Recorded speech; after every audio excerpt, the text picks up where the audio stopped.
Well, hello, DirtFish rally friends. It's lunchtime on day 2 of Rally de Portugal. Why are we here in the Toyota service area? Because it's all about Toyota today. What a battle we're watching unfolding at the front between Elfyn Evans and Kalle Rovanperä.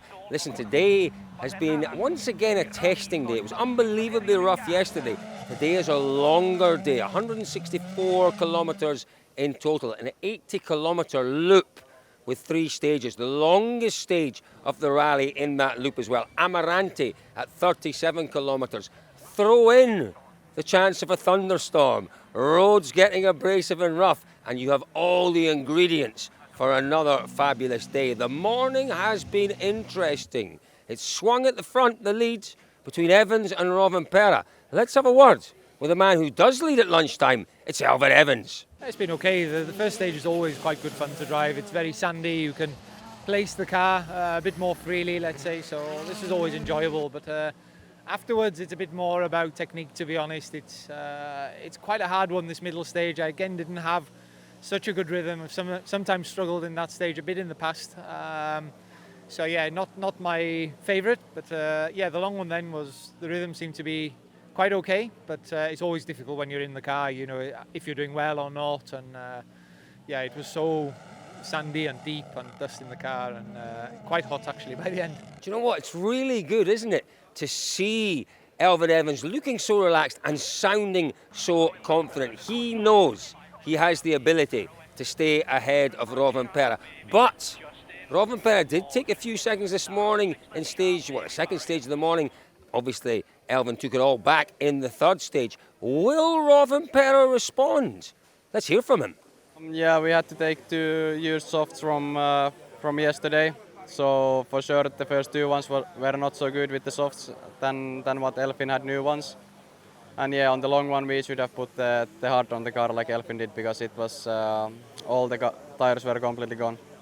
Obviously now at just under 20 seconds off the lead. What can you do? There's still 100 kilometres or so to go. What can you do? We have to see. For sure, the second pass is a bit more tough, and we need to be clever also. The gap to behind is quite big, so we cannot afford any mistakes or anything. So we need to try to be clever also. Well, what a battle that is for the win. It's still very much on here. The other battle that is still very much on is the battle for that final podium place between Katsuta-san and Dani Sordo. Dani Sordo started the day holding that third position. Katsuta's had a storming morning out there.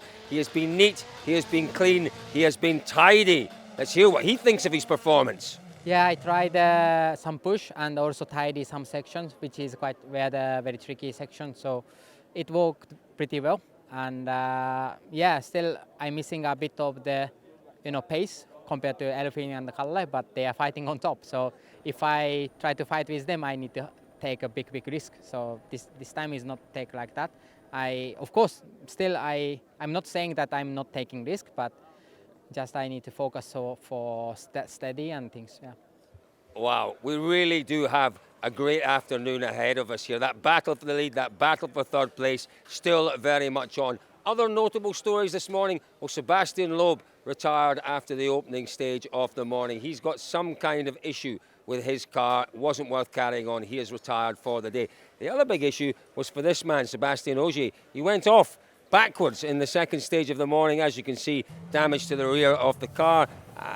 Maybe he'll be back tomorrow. We'll have to wait and see. Now, what about our other contenders, our other protagonists? Well, do you know what? An interesting morning. No one else has made any big moves out there, but it has been tricky. Pierre-Louis Loubet having the odd spin, the same for Formaux.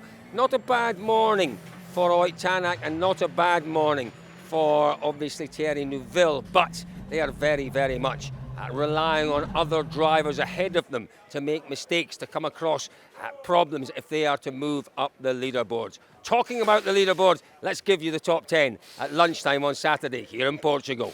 Elfyn Evans leads from Kalle Rovanperä. That lead, 18.4 seconds. The battle for third, well, Katsuta-san sits in third with Dani Sordo, just 3.5 seconds behind him in fourth. In fifth, it's Thierry Neuville, nearly a minute behind Sordo. In sixth, Pierre-Louis Loubet. Then comes Craig Breen in seventh. In eighth, it's Gus Greensmith. He had issues out there this morning. In 9th, it's Oit Tanak, and rounding out the top 10, it's Adrian Formo. So 4 stages to come this afternoon, folks. We have a repeat of this morning's loop, and then we have, well, a lovely seaside super special to end the day. The stories haven't all been told yet here at the Rally de Portugal. Stick with us at dirtfish.com for the drama, the action, the jeopardy, the stories as they break here at Rally de Portugal.